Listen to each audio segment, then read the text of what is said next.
ఆగాగు. ఆచార్యదేవ, ఏమంటివి జాతి నెపమున సూతసుతునకు ఇంత నిలువ హరకలేదందువా? ఎంత మాట! ఇది క్షాత్ర పరీక్షయే గాని క్షత్రియ పరీక్ష కాదు కాకూడదు. కుల పరీక్ష ఎందువా? అయినచో నీ తండ్రి భరద్వాజుని జన్మం పెట్టింది. అట్టి జుగుప్సాకరమైన నీ సంభవం పెట్టింది. మట్టి కుండలో పుట్టింది కదా, నీది ఏ కులము? ఇంత ఏల అశ్వంత్ పితామహుడు కులకుర్ధ ఈ శాంతలకుడు సముద్ర భార్య గంగా గర్భమున జనించలేదా? ఈతనిదే కులము. మాతో చెప్పిందురేమయ్యా, మా వంశమునకు మూల పురుషులకు వశిష్ఠుడు దేవవేశ్యకు ఊర్వశి పుత్రుడు కాడా?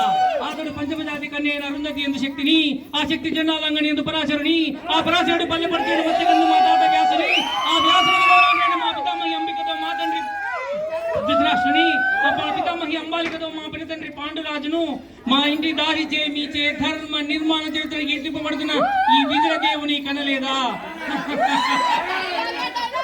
సందర్భానుసారము క్షేత్ర బీజ ప్రాధాన్యములతో సంకరమైన మా గురువంశము ఏనాడో కులహీనమైనది కాగా నేడు కులము అను ఈ వ్యర్థవాదములందులకు